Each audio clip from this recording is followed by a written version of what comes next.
Hello and welcome to A Bit of a Christie. I'm Hazel Jones and today we travel to 1926 and to the release of Agatha Christie's seventh novel and the third appearance of Hercule Poirot. In this episode we are talking with a couple who have watched and ranked over 200 Agatha Christie adaptations, and an app creator who put his passion for Agatha into a new tool to help all of her fans, for free. But first, as always, let's take a look at the year in which our novel, The Murder of Roger Ackroyd, was released. Join us now as we look at major world events across the 7 continents from 1926.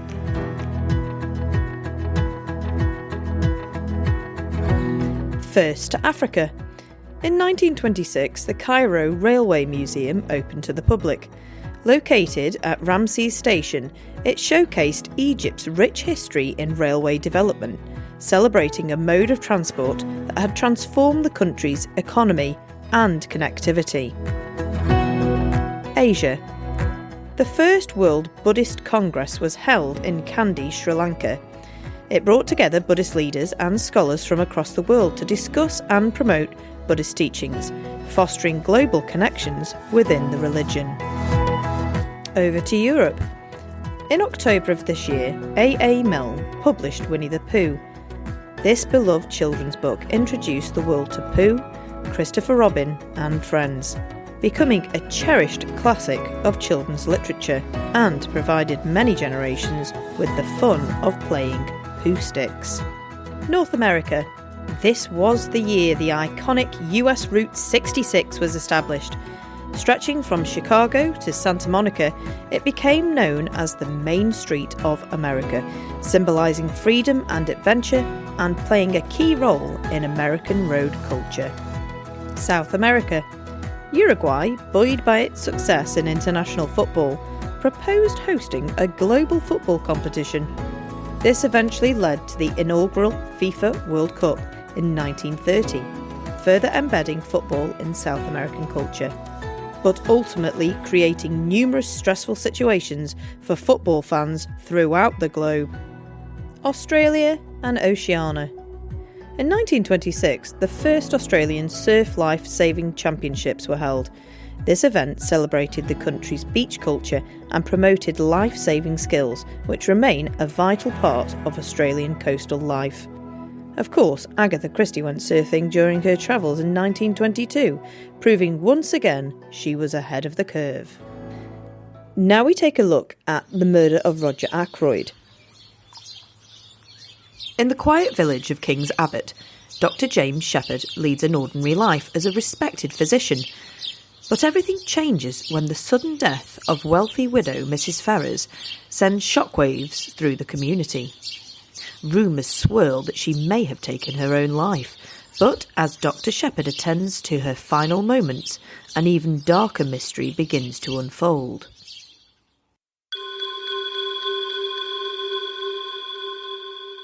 Enter Hercule Poirot, a retired Belgian detective who has recently settled in the village, determined to live a peaceful life.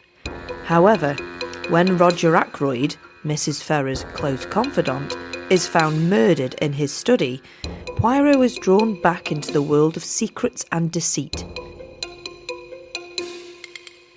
As the investigation begins, Dr. Shepherd finds himself entangled in a complex puzzle where nothing is quite as it seems.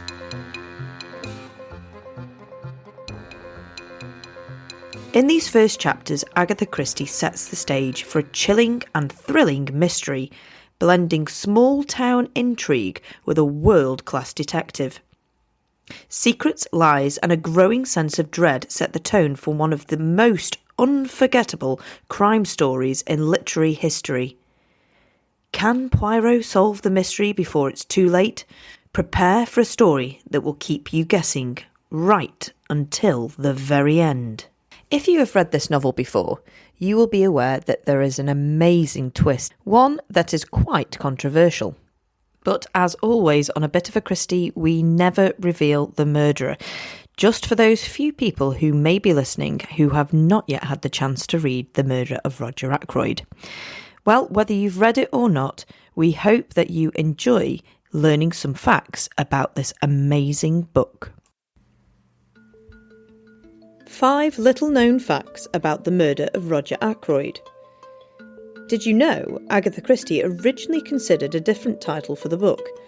Early drafts referred to it as Who Killed Ackroyd, before settling on the now famous title. Did you know the novel sparked controversy when first published, with some critics accusing Christie of breaking the fair play rules of detective fiction? However, this bold move cemented her reputation as a genre innovator. Did you know Hercule Poirot's love for growing vegetable marrows in this book was inspired by Christie's own gardening interests?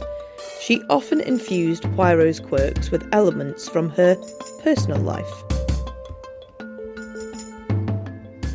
Did you know Christie's brother-in-law, James Watts, was one of the first to read the manuscript? He was reportedly shocked by the twist, but encouraged her to keep it unchanged, recognising its brilliance. Did you know the murder of Roger Ackroyd played a key role in Christie's rise to international fame, leading to her first US publication and significantly boosting her readership across the Atlantic? We now join Teresa and Bill Peschel from the Peschel Press to discuss their book Agatha Christie She Watched, one woman's plot to watch 201 Christie adaptations without murdering the director, screenwriter, cast or her husband. We learned just how they went about watching and reviewing over 200 Agatha Christie film and television adaptations, and why a Japanese version may just be the best of all. I am Teresa Peschel, and I've been married to Bill since September, around the beginning of September, around Labor Day. That's why we got married on Labor Day, so we remember. In 1993. So we've been together just over 30 years. And Bill has always wanted to be a writer, but he is largely the reason why I became a writer, because I had written things like instruction manuals and fiction. I wrote Christmas letters, which are always fictional. And I always told myself stories, but I never thought I'd become a writer. And Bill has always been a writer, always wanted to be a writer. And he started publishing. He actually got his first book published in 2010. And then a couple of years later, I finally started writing down my own stuff because we needed material for the website. And gradually, now here I am with several published nonfiction books. And I also write fiction myself as Odessa Moon. I use a pen name for my fiction because it's a good idea to separate your non-fictional life from your fictional life, and science fiction, romance, and Agatha Christie films or sustainability or cloth grocery bags don't really go together that well. And Bill had always been interested in Agatha Christie and Dorothy Sayers. And we were let me get my dates right. In about 2020, during the pandemic shutdowns, the world was starting to recover. And it was around that time that I brought home from the library Crooked House. Now, Crooked House was the second Agatha Christie film I had seen. The first Agatha Christie film I had ever actually seen was Sir Kenny's, and we do call him Sir Kenny, and it's a terrible thing for me to say, but I just can't stop myself. But we saw Sir Kenny's Murder on the Orient Express, and I have to say, when we saw it in the theater, we were wowed. When we saw it the second time on the library DVD on our couch, we weren't quite as wowed, but it was still, hey, this is amazing. And then we saw Crooked House, and we were wowed. And at the time, Bill really needed material for the website. I had been reviewing books, so I wrote a review for Crooked House. And then we were also working on the complete annotated Secret of Chimneys, which sadly is not available in the UK due to copyright restrictions. But it is in the United States. And I said, is there a film connected with this? And there was. And it was a Miss Marple. And I thought, that doesn't sound good because I knew Miss Marple was nowhere near The Secret of Chimneys, but we got the book from the library. We got the DVD set from the library, and the movie was even more terrible than I thought it would be. It was a train wreck. Terrible movie. They castrated the male lead. Oh God, it was just one thing after another. Although I have to say the Siddiford mystery was worse. But there were but I wrote the review and Bill wrote the review for his own review for Chimneys. And then there were other DVDs, other shows on the DVD. It was a compilation. It was that whole season of Marple. So we watched them and I wrote reviews. And it was around that time after I had done, I think, 4 or 5 reviews that Bill said those fateful words. Yes, if you write enough of them, I'll put it together as a book. And it will be easy. It will be quick and easy. 2.5 years later. Yeah, it took 2.5 years, maybe a little bit longer, but it's been fascinating. It's been fascinating. It allowed me to reintroduce myself to Agatha Christie in a systematic way that I had never done before. I had to reread or read for the first time all of the novels, all of the short stories that the films were based on. And you realize how underrated she is as a writer because she makes it look easy and it's not. And so here we are. You know, we've now watched over 300 films because we're plowing through the international Agatha Christie's. And we have, it looks like we're going to be seeing the Italian Go Back for Murder, which is 5 Little Pigs, but without Hercule Poirot. And Bill was able to find a Spanish language, and then there were none. And this is an episode of the Mysteries of Laura TV show. Yeah. So it's going to have a detective involved in, and then there were none. We still don't know how, but it's going to happen that way. Yeah, we don't know how because it'll be like Murder, She Wrote, or any detective series where you have a detective going out there and solving the murder of the week, except that Laura is solving and then there were none. And I don't know how she's going to do that and come out alive because we've never seen the show. We know nothing about it. But actually there are, to my knowledge, about 40 filmed adaptations of And Then There Were None. And those are only the official ones.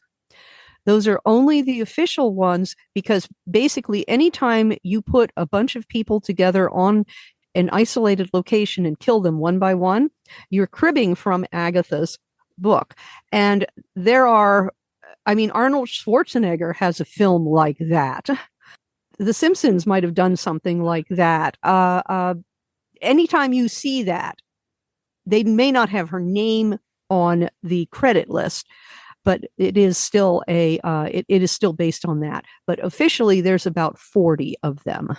I really love in the book, I think it's in your dedication where you're talking about how there are some people who don't like the adaptations, but for you really love them because it's keeping her name going.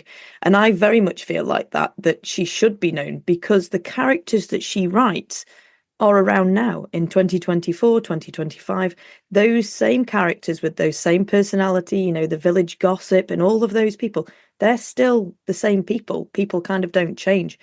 So I really loved that in the front of your book that you were kind of saying, hey, bring more adaptations. Because like you say, every time you look at her novels or an adaptation, you learn something else about Agatha Christie and it just goes on and on. She was a very observant woman. And people have this idea that she lived in an isolation bubble. She did not. She paid close attention to what was going on around her. She listened. She was an excellent listener. She attended the theater. She listened to the radio. She read all the newspapers and magazines. I had no idea until we started the project how much of what was happening in the contemporary world made it into her books. Like there is this obscure film, Agatha and the Truth of Murder, which is another one of the explanations of the 11-day disappearance. And it's actually a pretty decent movie. And what was so surprising is learning about the murder of Florence Nightingale Shore by a man in a brown suit, bludgeoned to death on a train. And did that lead directly to the idea of the Plymouth Express and then the mystery of the blue train? And the answer is you have no idea, except she must have been aware of it. It was in every newspaper in the country for months. You had newspaper headlines about the man in the brown suit. And how can you not say she looked at that and went, oh, what a clever phrase. I can do something with this. Or I just discovered this because we were at the Agatha Christie Festival. One of the books I bought was by Caitlin Davies, Queens of the Underworld. And it's a fascinating book looking at female criminals. It's very English-centric, but it stands in for the entire world. And there is a chapter in the 50s about Noreen Harbord. Now think about at Bertram's Hotel, where you have Bess Sedgwick, the debutante, the aristocrat, the smuggler, the race car driver, zipping around the world and doing all kinds of wonderful, amazing, racy things. That's Noreen Harbord. She actually did that. She was a smuggler in the 40s after the war. She was a debutante. She had been married to a lord. She was a pirate queen in the Mediterranean with a ship loaded with Swiss watches and gold ingots. And she is utterly forgotten today. But I guarantee you, Agatha Christie read those news stories, because when she went on trial for smuggling thousands of Swiss watches in her Chrysler, and claiming to customs, oh, I have no idea what that is. But there she is. And that's another thing in your book that you talk about, how she changes, Agatha Christie changes, and she experiments with things. You were talking about the man in the brown suit, and I think you were talking about how her writing style, she just tests things out and sees how it goes. And you talk about this Poirot moment where it wasn't favourable for him to be in the courtroom and kind of revealing it that way. Her editor didn't like that. And so therefore she thought, okay, well, how can I do it? Let's get everyone in the room at the end and let's have it like that. And that's now become a standard practice, hasn't it? If you watch any kind of detective show, she was absolutely the pioneer of that style of reveal. And again, you speak about that in such great detail, so knowledgeable, Teresa, about how Agatha just changes, and she isn't scared. She isn't scared to try things and to try and do the mystery a different way, but also to do the reveal a different way, and to change, you were saying, with women, giving them not a feminist thing, I suppose, but giving them more of a dangerous role. Agency. They have agency. And I really like the how she mixes up the tropes. So if you look at, when you boil everything down to its bare skeletons, and it's the flesh and the hair and the wardrobe that make one skeleton look different from the next, because otherwise, other than size, they all look pretty much alike. And so you look at the core triangle in Death on the Nile and the triangle in Endless Night, and they are almost the same. There are certain key differences, but you have a man and two women, and he marries one while loving the other. And that also means, and when you think about this, and people say, oh, how dainty she is, she writes cozies, and said, no, Agatha Christie never wrote a cozy in her life. That of that triangle in Death on the Nile and Endless Night, the other woman is okay with her lover marrying the second woman and doing everything a husband does. That she's okay with that. She has to be okay with that. And you think that is cold, that is edgy material. You guys did a fabulous job with this book, and it's really, really well laid out. I can't tell you. So people out there, the most valuable thing you'll have as an Agatha Christie fan, I guarantee it. And Teresa and Bill, you came up with a quite unique rating system, didn't you, for each adaptation? Could you just tell the listeners a little bit about your rating system? And because I absolutely love the little logos and things that you guys have got there. Every film has to be rated two ways. It has to be rated for fidelity to text, and it has to be rated for quality of movie on its own, because they are not the same.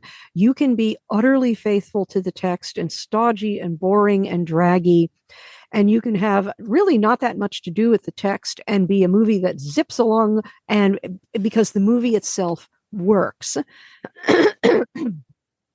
On the other hand, we have had movies that were very faithful to the text that worked really, really well. The Russian Roger Ackroyd is astonishing. Even if you don't speak Russian, I think you can watch the movie, read the scene, and then watch that scene again on film and be able to follow the action. It is that close to the text.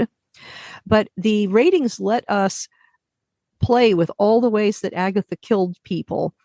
And so you have poison tea sandwich, you have little poison sandwiches, and you have cocktails, and you have beer bottles, and you have cautious, and you have pieces of statuary, and oh yes, falling downstairs. We have a cat because somebody is killed by a cat. Oh yes, we have a mouse because that was actually a joke icon for Hickory Dickory Dock, because the film version had so many mice running all over the screen. They must have found a trainer of mice to have all of those shots in there, and you end up with mice everywhere, and you're thinking, where is Miss Lemon with her cat when you need her? But it helps illustrate again how many ways Agatha comes up with killing people. Because I'm looking at the list, and we have candlesticks and chairs and clubs and cautious and decanters and fireplace tongs and querns and statues and sugar hammers and wrenches. We have axes. We have straight razors, corn knives, knives. We have falling downstairs. We have falling off of cliffs, and we have falling downstairs because they're not the same. I think the Pharaoh's curse is up there as well as being an absolutely ingenious way. I love that sort of little hieroglyphic you've got as well of a pharaoh. It's just because it was a better illustration, because it was the mummy's curse, obviously. Yeah. So you have to have the little pharaoh's head. And I would come up with, things and tell Bill, okay, well, we have to have something for freezing to death. And we would have, again, long, boring talks about, do we want icicles or do we want snowflakes? Which looks better? Yeah, we had that was a rather intense discussion for a while until we came to a resolution. To be a fly on the wall then. Oh yeah. See, part of this is because I have a long background in copy editing and journalism. And part of journalism on the copy desk was we used Photoshop to work on photos. And because I was also doing a book review page, I would play with the illustration. So I would overlay other images on top of each other as part of the review process. So I've always been fascinated with typography and layout. I was working on CompuGraphic typesetting computers, those big boxes for a college newspaper back in the 80s. So I went into what this book ended up becoming as a prime example of mission creep. So as I kept redesigning it, we kept adding new features to it. And when we started with the ratings, and of course you do a poison bottle. So I find an icon of a poison bottle, and then we get into something like a hypodermic syringe. And a hypodermic syringe is not a poison bottle. Murder is easy. And I'm thinking, I got to find a Rolls Royce. Because when it gets run, how can I find it? So it becomes problem solving, and that just really. This is why the project took over 2 years, because we kept refining it and expanding it. And some of it was watching the movies too, because we learned we couldn't do more than 2 movies a week. We absolutely could not. I could not keep it in my head to watch the movie and write the review the next day. I couldn't do more than 2 a week and do everything else. But the ratings were great fun to come up with a symbol that was appropriate for that film. And it helps distinguish all the films from each other too.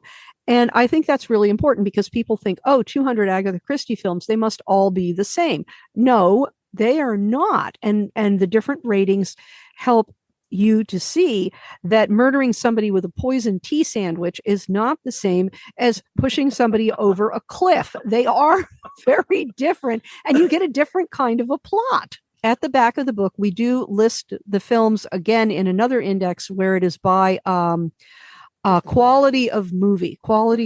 And I really wanted that to be separate, because again, as we did this more, and a lot of it was growing pains, because the first few films, you watch them and I had to figure out how to write the review, and we had to figure out what we wanted to put on the page. And the book is rather different from what we were originally considering, because you were going to do your own set of notes and reviews, and that all went by the wayside. Oh, yeah, because you wrote so much, you took care of that. And I thought I was actually relieved I didn't have to insert my opinion, because I was already doing enough work finding the cast list and taking the pictures off of the movie, finding mugs, finding banners, and other things too. One of the things we had to learn, like with the rating system, was how long should it be? So I wanted a sentence or two for fidelity to text that boiled everything down, a sentence or two for quality of movie on its own. I knew that I had to have the review come in between 1,100 and 1,200 words. It couldn't be more than 1,200. It couldn't be less than 1,000 words, and it was largely dependent on how long the cast list was and whether or not Bill was able to find any of the locations. Because if you have a really long cast list and a long list of locations, you have less space for the text. And then I wrote all of the reviews, and then he would edit me down, and we still speak to each other, even though we edit each other's work. He would edit me down, and we would go back and forth about how to make it better so that it says exactly what it needs to say and fits on the page. And it's very much a challenge. And yes, it is true that I wrote all the material in the book, but it looks the way it does. It is as legible as it is because Bill did that work of editing and laying out and compressing spaces and taking the air out between the lines of text or spreading it out a little bit. The book designer does a lot of work.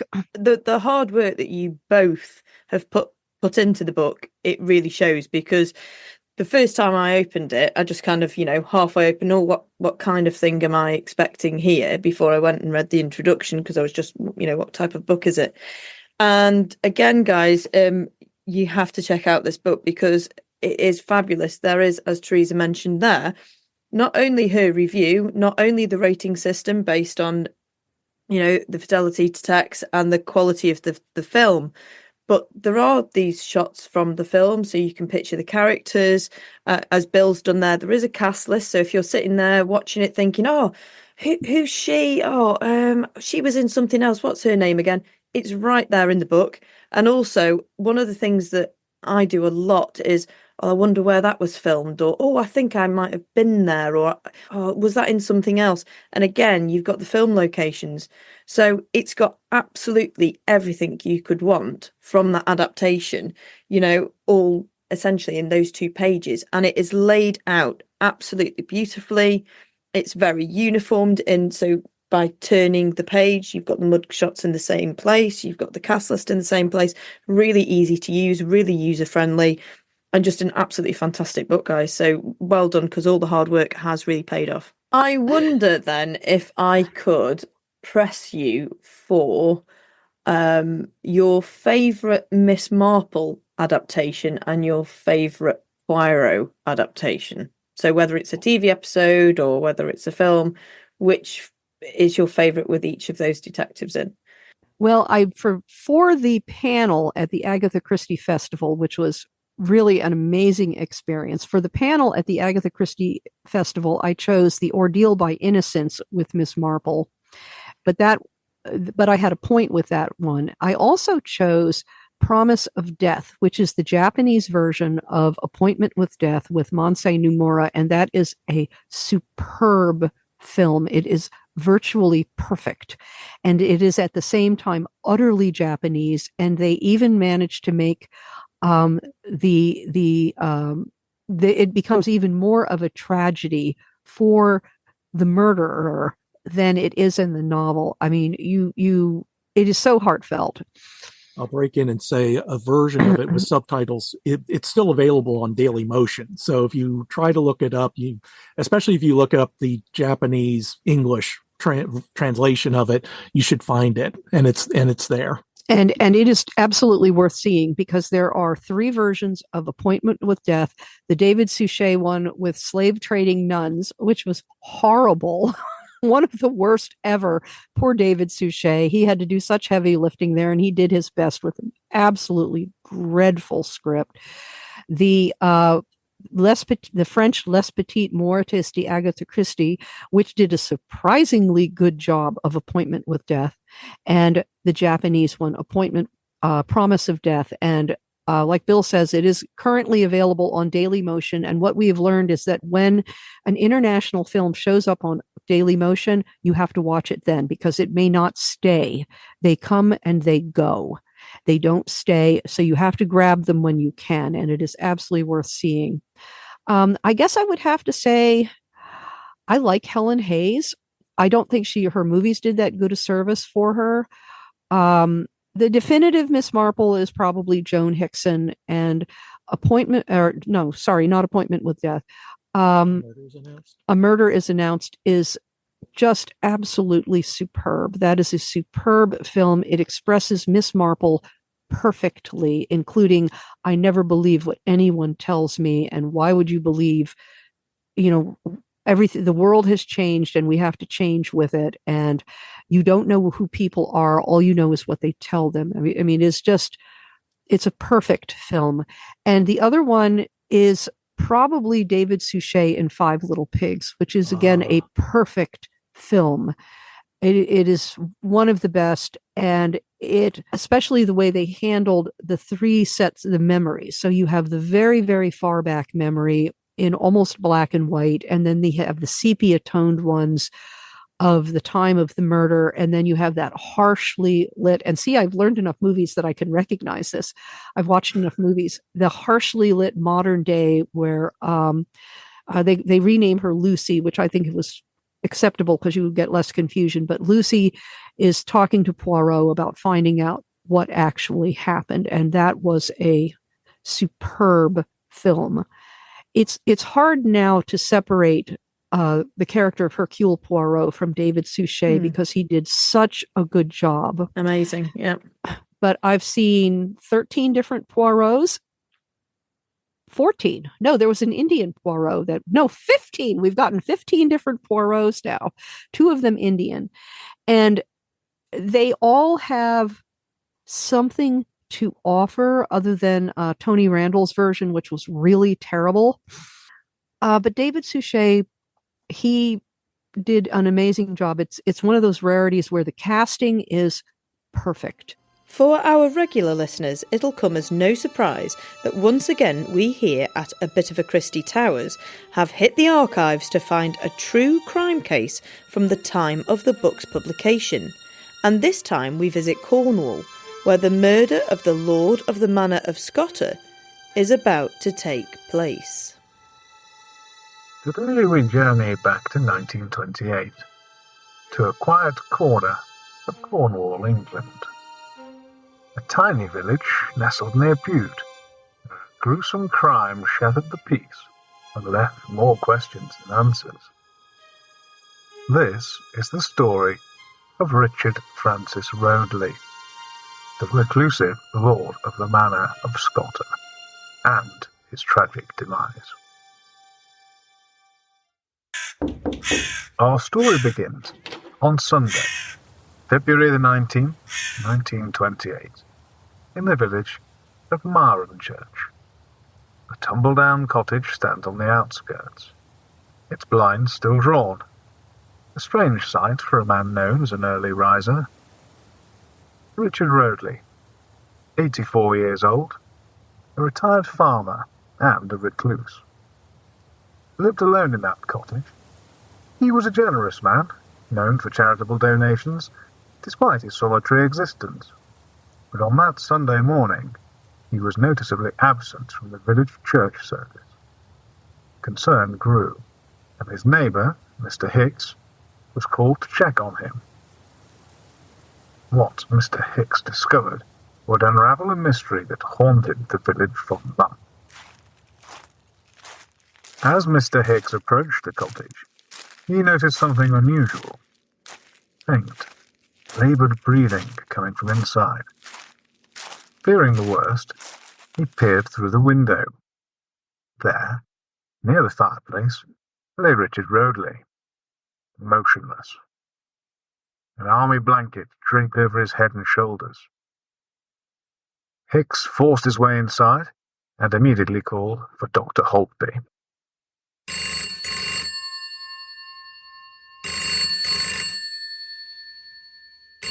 Dr. Holtby, please come quick. It's Mr. Roadley. There's been an accident.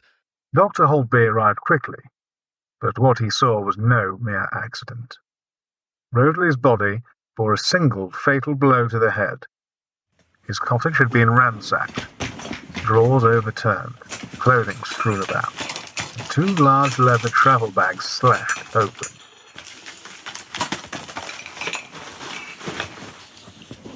A robbery turned deadly. In spite of Roadley's injuries, he clung to life when Hicks found him. He was pronounced dead at 7:15 p.m. Among the disarray, a wallet containing £11, 10 shillings was discovered, but Roadley's prized possessions, a gold watch and chain from his 25th birthday, were missing. With no immediate suspects, the Cornish police called in Scotland Yard. Investigators believe Roadley was attacked the evening prior, February the 18th, shortly after his neighbour delivered his newspaper. Whoever killed him, they thought, must have struck as soon as he opened the door. As the investigation unfolded, the first potential lead came in. A man seen loitering near Bodmin, asking suspicious questions about the murder. But he was soon released, his trail going cold.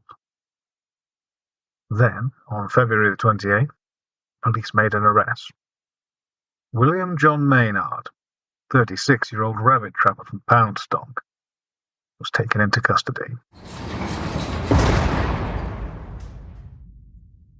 Witnesses described Maynard as acting erratically, collapsing during his court appearance, but police were convinced they had their man.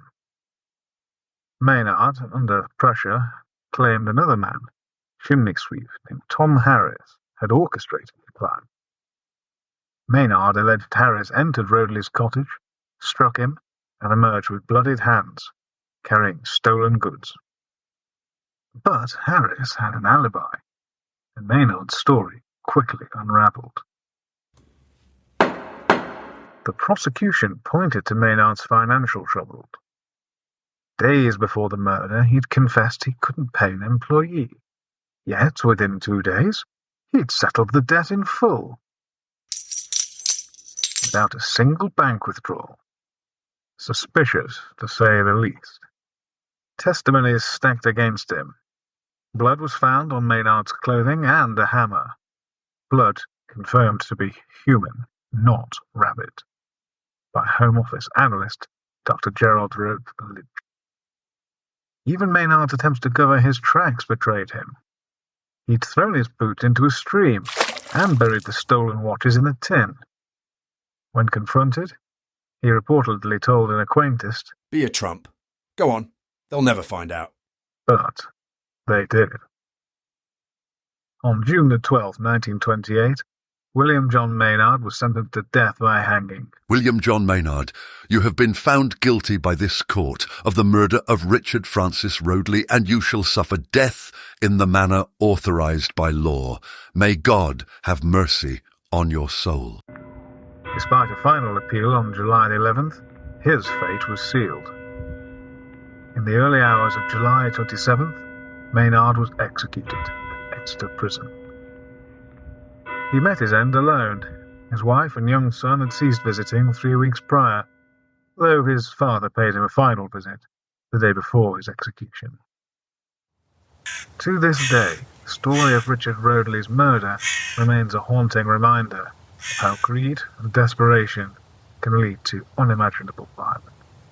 A quiet life stolen in the dead of night, leaving behind a mystery that gripped the nation.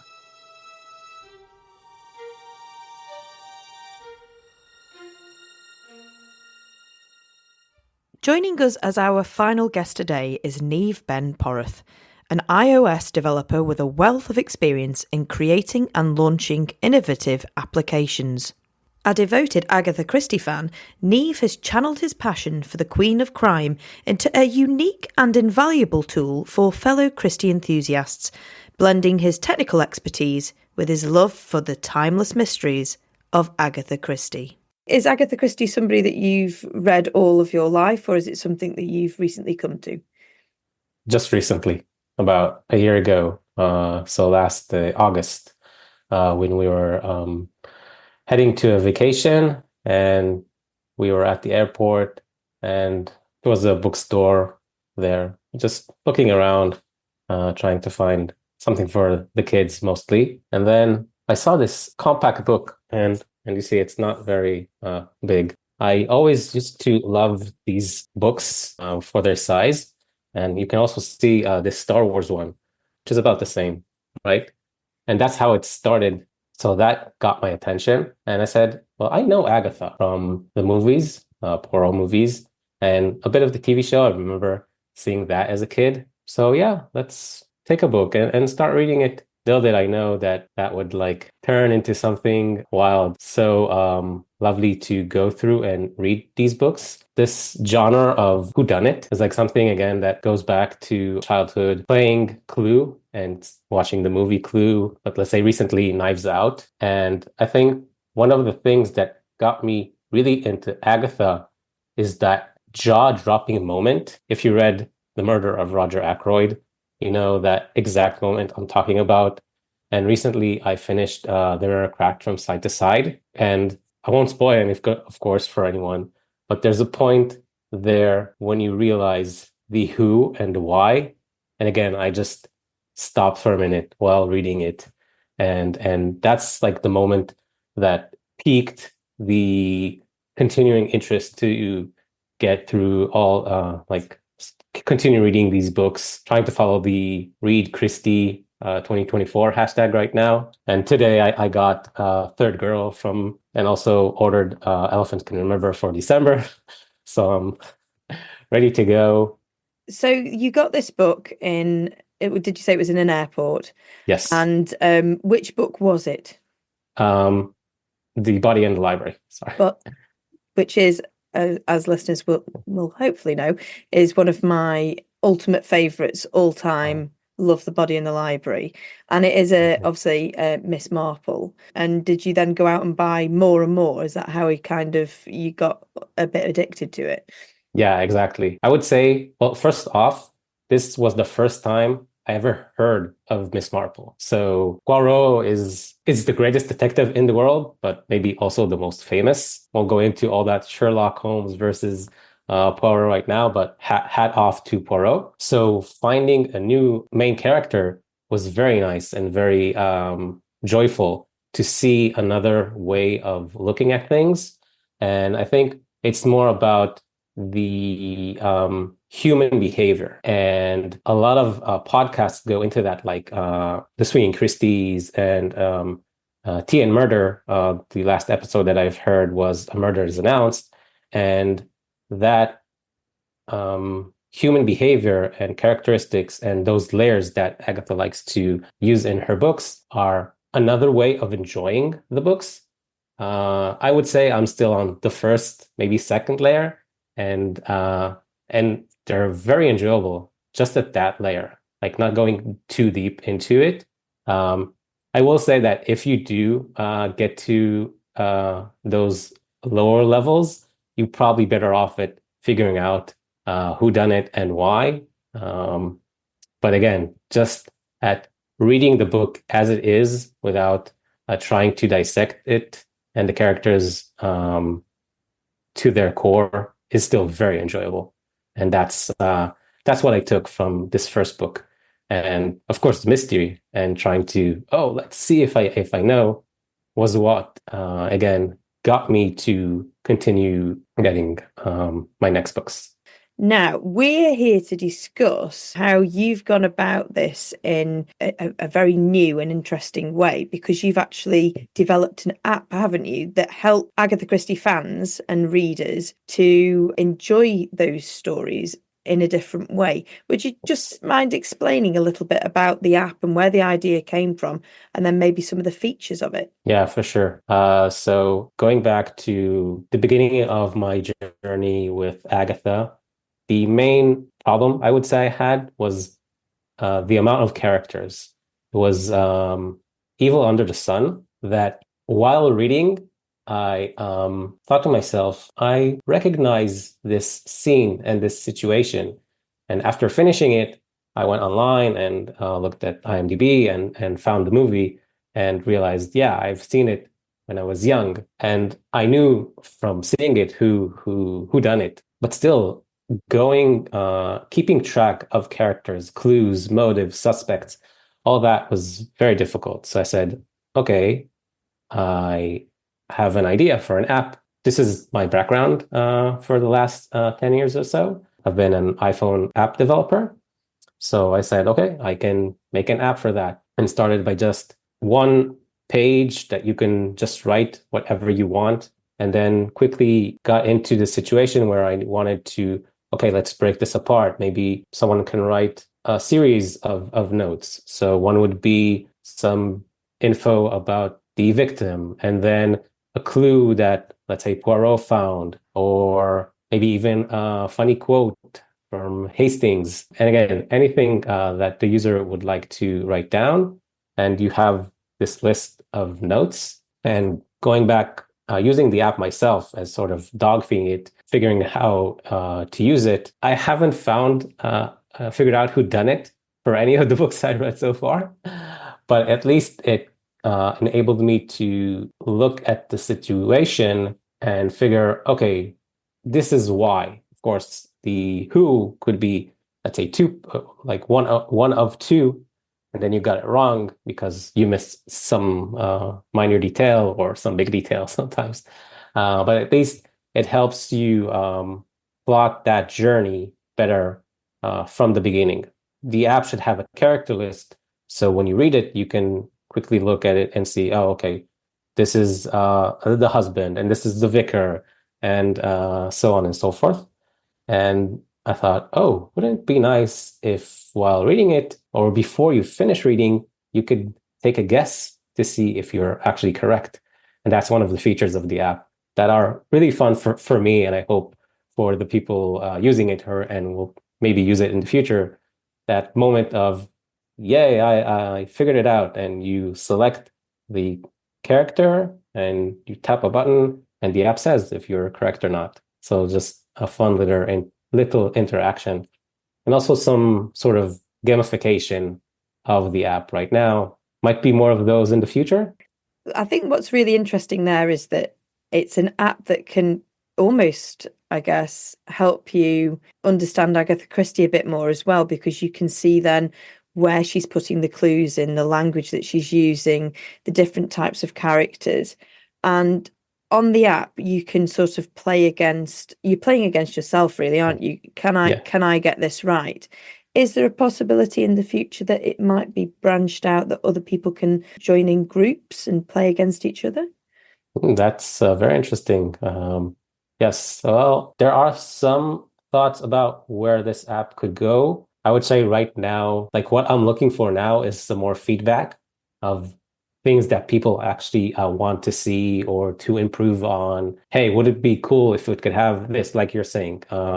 People from outside, I've gotten from the dev community more of, oh, put AI in it, where you can take the notes and AI can tell you, yeah, I think that this person did it, but you should also tell that AI to not look up the actual murderer for that book.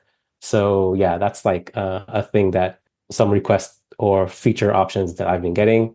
I'd love to hear from anyone that's using the app, any sort of feedback, feature request. The biggest one that I think the hurdle is right now is an Android app. If that's okay with you to plug it a bit here, is that if there's anyone that knows Android and wants to contribute to this project, let me know. I'd love to get in touch, and see where we can take it. I mean, the first thing to say is it's a fantastic app. I know I've used it. We've talked about it lots. I've seen the kind of end of the journey, not from the start, but because we didn't know each other then, but I've seen this kind of journey, the progress, us talking about it. And the really good thing for people listening is, obviously, first and foremost, it's free.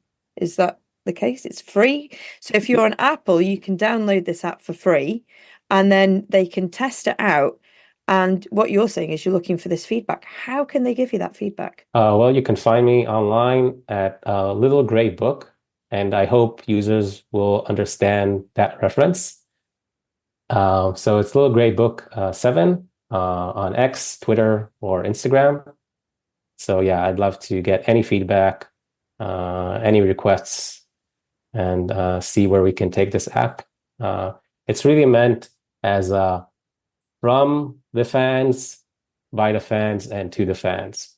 That's why it's like strictly Agatha Christie. There were thoughts, and of course, could be taking it to, oh, let's put any genre there or any author where a user can just add the book. And maybe again with AI, get the list of characters and even the murderer. But here, it was AI, but all my input to finding the characters and the murderers, which wasn't so easy because sometimes ChatGPT thinks that one person did it, but it's actually someone else. So that sort of feedback would also be highly appreciated. If it's wrong, then tell me that a specific book is wrong, and of course we'll fix that. And I guess it's quite tough for you because you want to make sure it's right, but as someone that's reading the books and trying to kind of read them properly, and you want to enjoy them, you don't want to spoil it for yourself. That's the tough thing, isn't it? That you are reliant on AI to kind of you trust in that it's going to get it right, but you can't really check because you'd ruin it for yourself. So you kind of need the help of a few other people here to sort of help you out.